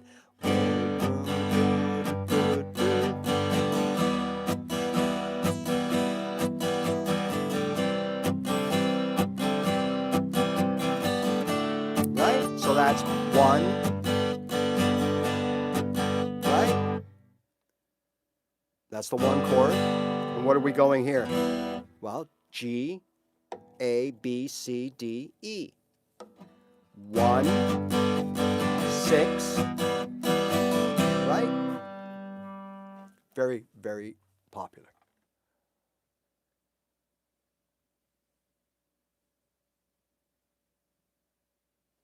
Yeah, Josh, that's the whole thing. And unfortunately, there are people that make that learning process for you humbling, because comments, you get people, oh, don't, you suck. Why are you playing like that? Don't do it. Those people exist. We don't know why, but they exist. And don't let those people bother you, Josh. You got to do it. I don't know how old you are, but if you're young, you got your whole life ahead of you to master this thing. You could be a master before you know it. If you are in your 50s or 60s or 70s, no worries. It might sound like a lot, but in a year from now, you'll be rocking. And if I tell you that, you'll go, oh my God, a year, I don't have a year. But because of the process, it's so much fun, it's creative, and it makes you feel good when you just put 2 or 3 chords together and it sounds like music and you go, wow, that's pretty cool. And it just keeps you going. Next thing you know, you look back and go, hey, I've been doing this a year. He was right, or whatever. So, you know, you're on the right path, bud. Just all I'm saying is keep everything, rein it all in. Instead of going here, here, here, here, and doing all these things, do one thing until you're really good at it. Now start, whether it's bar chords or triads or, whatever scales. Now start on those because you've got this going. You're good. Now try something else, right? But not until you've mastered something. It's like those game shows. You win 1,000, you win 3, you win 5. But if you try for the 10, right, and you don't get it, you lose everything. In guitar, you play here, you play there, you learn this, you learn that. If you stop, you've always got what you've done.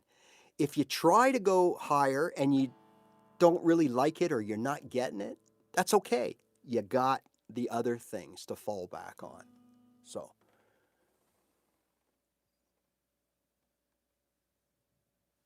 Thank you, C2CH. Look, that's what it's all about. I just realized that there's people out there like me when I was starting that just needed a certain type of instruction, and that's what I give. And a philosophy that once I started doing it, like I went from zero to hero. I went from someone who, well, I could play some bar chords. I knew what a triad was, but I didn't know how to play them, and I could strum, but I couldn't overly strum very much, and on and on. And I knew all these things. I could play the A minor pentatonic.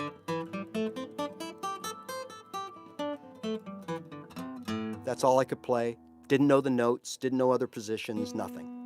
I went from that to literally just, people would not see me for a few weeks and go like, my God, what have you been doing? Like, like you're getting pretty good. But I was only good at a certain thing. And then once I realized that's all I needed, Josh, all you need to do, right? So ask yourself this: what do I want to do with the guitar? And if your answer is have fun and play songs and learn different songs and be able to play at a party, get people singing, then all you have to know and learn how to do is play the songs you want to play. And those songs are made up of chords, mostly open chords. Okay?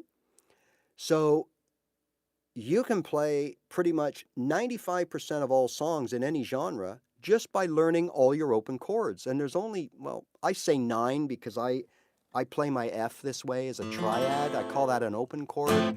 I shouldn't, but I do because it's like playing an open chord. It's played in the same, well, hell, look, there's my C and there's the F. How is one an open chord and not the other? Well, the answer is because there's no open strings in the F chord, but we don't want to go there. So look, if you learn A, C, D, E, F, G, E minor, A minor, and D minor. You learn all those chords, make them sound good, and more importantly, know how to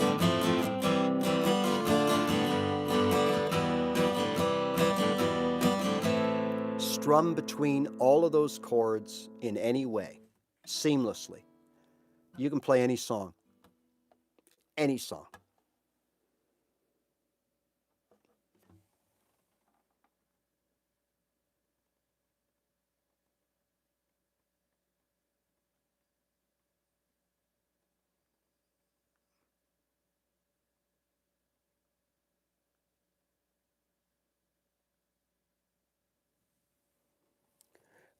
My strumming, and sometimes when I'm trying.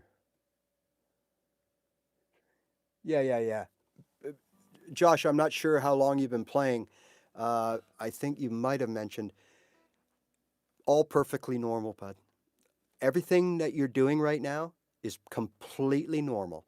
It just takes certain people longer or shorter to not hit those open strings. I still do it.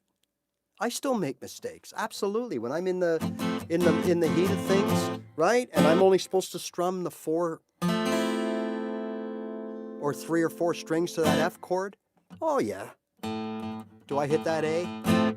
Absolutely sometimes. If I'm playing a C and I hit that G, but here, guess what?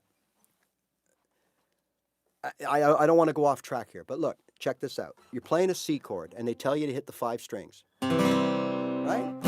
And you should. But what if you hit that G string, right?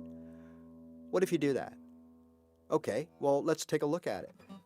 A C chord are the notes C, the triad, C, E, and G. C, E, now we fret a second C, but this string right here, that's a G. And that is that's why it's called an open chord, because there's open strings in the chord. So there's your C chord. So what if you hit that? It's not the end of the world. It just changes things. It gives you instead of the bass of C being the first note you hit, it's G. And how many times have you seen a chord on your travels that says C/G? What that means is, whenever you see those slash chords as a beginner, just play the first letter. Don't worry about what's behind the slash. Because all that means is play a C chord, but put a G in the bass. That means make the lowest note, instead of C, make it a G. And you do that by putting a pinky up here or changing these 2 fingers and strumming your C like this. A lot of country guys do that. That's to get the G in the bass for whatever reason. That's what they want. That's all that means, bud. So let's say you're playing your, right? And you hit this string here. It's an E string. Okay? I meant if it was fretted, it would be a G, but it's an E string. Well, what's the third note in the C triad? C, E, and G, right? E is the third note, the major third. So you're hitting the E, you're playing the major third in the bass. If you make a mistake, that's all. Who cares? It's not like you're playing an F that doesn't exist in the chord. So there's a lot of examples like that where, yes, you shouldn't do it, but if you do it, it's not the end of the world, right? Okay. Yeah, 40, you got plenty of time. You got plenty of time.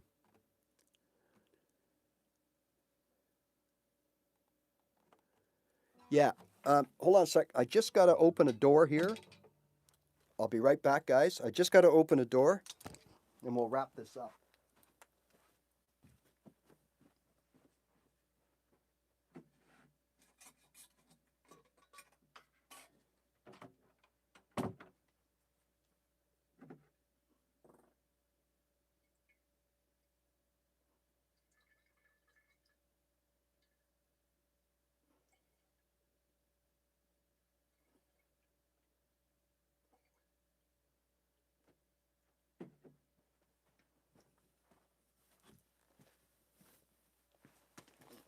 Sorry about that. Delivery. So,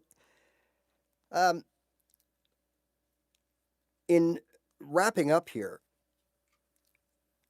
Josh, everything that you've mentioned is completely normal. And I know there's other people here doing the same thing and going through the same thing. Of course, there are times when you hit the wrong string and it will affect what you're doing. Absolutely. But the important thing is, I want you to remember that this is not an easy instrument to learn and play. I don't know if any instrument is. Just like it's not easy to play golf at a professional level. It is not easy to be a professional chef. It is not easy to be a really good plumber or electrician or tradesperson. When you've been doing it for years, it is easy. But it's not. There's a lot to learn. You have to learn theory. You have to learn, disciplines and routines and procedures and whatever, right? The guitar is the same. So, a lot of us think that, oh, I'm going to learn guitar. 6 months, I'll be playing concerts at Madison Square Garden. Well, you're not, you know. And I always use this analogy for you guys that play golf, right? You play golf so you can play with your friends on the weekend or your family or your coworkers or whatever, and you have a little camaraderie and you're just competitive and you can get good. But you won't be able to go out and play against Tiger Woods. It's a different level. We don't need to be on that level. If you want to be, 10,000 hours, bud. That's what you're looking at to master your craft. That's what they tell you, right? 10,000 hours between your schooling, your training, your apprenticeshiping, your work experience. When you get to around 10,000 hours, it may vary, you're considered to be a master in your craft. Same thing here, guys. Okay? There is so much about the guitar that I don't know because I don't want to and I don't need to. And the same will go for you. It'll just be different variation of degrees. So in other words, you may only need to know a fraction of what I know. You may or want to know more than I know. And me, you, and me, them. Everybody's going to be different. And you have to remember that, right?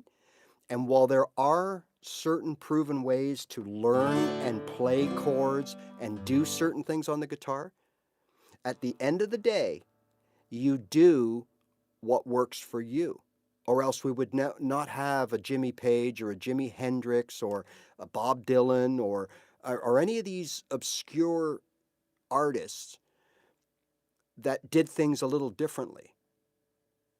Okay, we'd never have any left-handed players. We'd never have anybody that plays their guitar upside down and restrung. We'd never have anybody that, you know what I'm saying.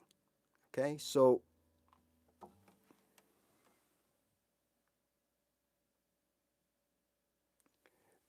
when you what you just said, so Randy said muscle memory kicks in without you even realizing it. Yeah, so that's exactly when you get to that point. People say, when am I a guitar player? Well, technically, you're a guitar player when you can play any kind of music, even if it's not very sophisticated, and you can play it well on an instrument. You're playing the guitar. I'm a guitar player. This might be the only 3 chords I know, but I'm playing them. They may be well, they may not be, but I'm playing them. I'm a guitar player. Right? But in my opinion, when you truly are a guitar player, like when you are truly an actor, when you are truly a chef, when you are truly whatever, means that you can take anything, any situation, figure it out and play it well, without even thinking about it. Dance like no one's watching. You get to a level on guitar that if you are still thinking about it, it's going to slow you down. And it's going to make you seem less fluid, if that makes any sense. The minute you don't think about something is the minute that you get really fluid and your touch and feel and everything is there. When I have to think about what you got to think about when you're strumming a chord, think about it. Not only do you have to think about every finger has to be on the proper string, okay? You have to think about where your pick starts the strum, where it finishes the strum. You have to make sure that you put enough pressure so that every single string rings out with the same pressure, okay? You can't touch this string, you can't touch that string, you can't do this, and you can't do that. Now, you're thinking about that. Well, that's like, to me, where in the old days, maybe not so much now, but way back when you got your computer and you added Norton antivirus, it just seemed that all of a sudden that information didn't pop out right away. It took a millisecond or 2 longer because it had to pass through the encryption. Well, that's kind of the way I look at when you're not 100% smooth. You're still thinking about what I got to do next and how I got to do it.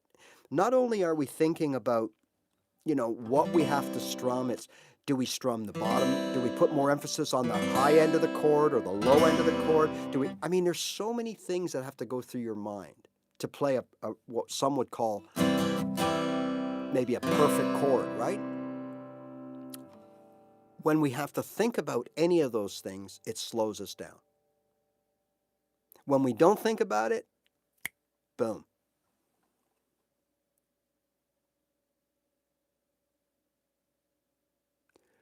Does the top side of your palm touch the wood when playing chords or notes?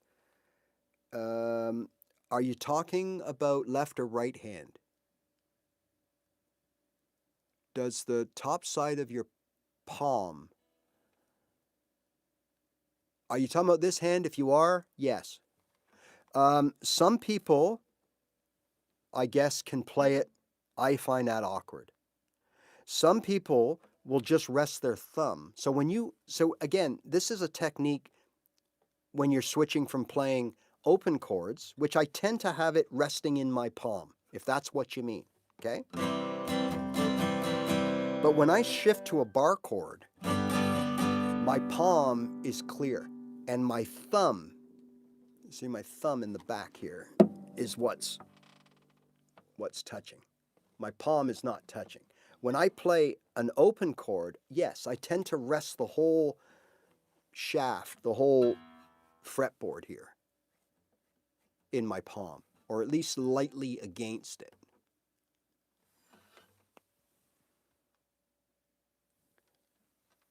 Left hand, yes. Left hand, yes. So I'm not saying you have to. I just find that now if I'm playing a D, which are the highest strings at the bottom here, I find naturally that it pulls my palm away. So I don't fight to put my palm back, if that's what you mean. I let it naturally. So now I got this part of my thumb is supporting everything. I'm actually not touching. I can run my finger. This part of my finger is touching the cradle here, but this isn't on a D chord.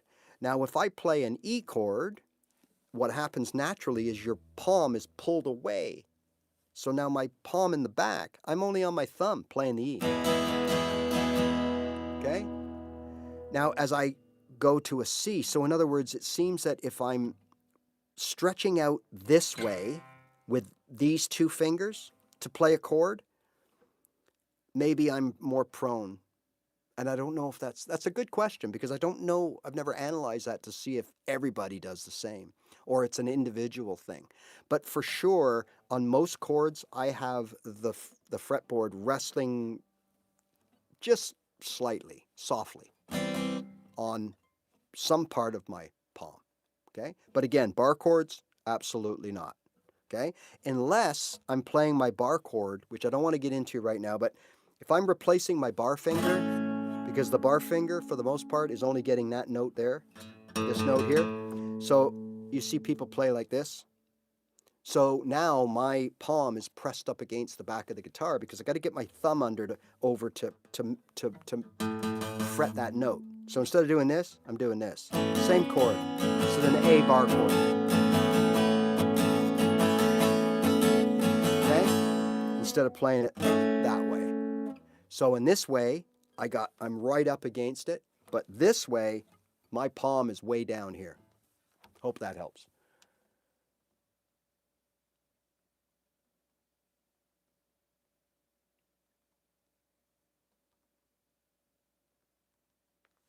Alex, yeah.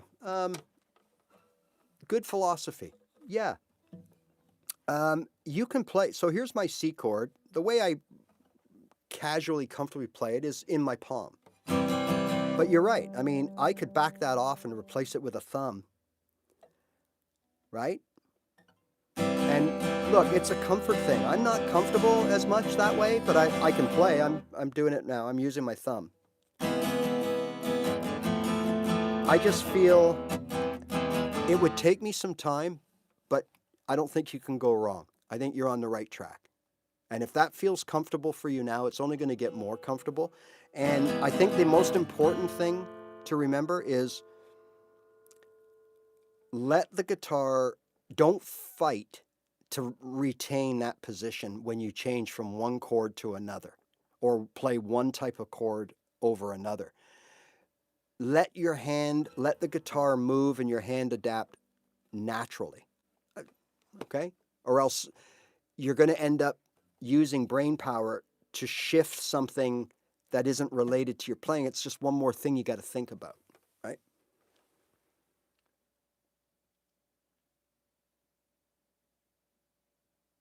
Yeah, you got to play, it's got to be comfortable.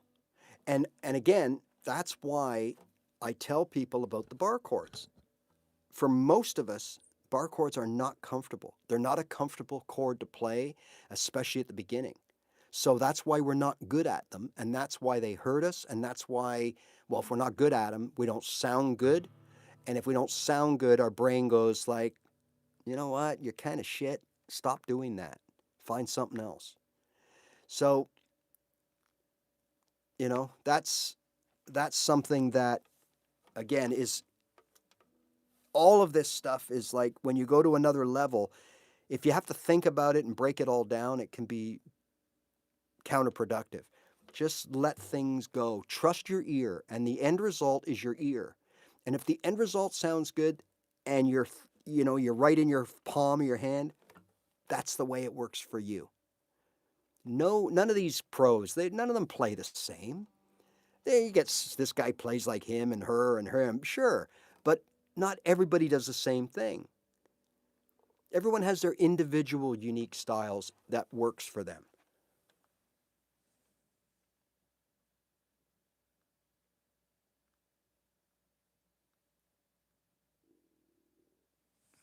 Oh, anchoring the pinky, yeah, that's one. Yeah, yeah.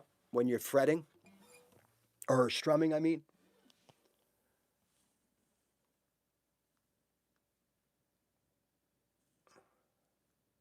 Hi, Norman.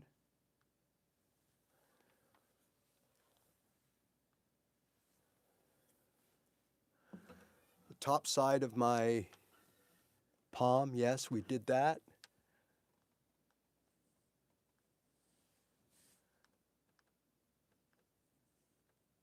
It is preference, yes.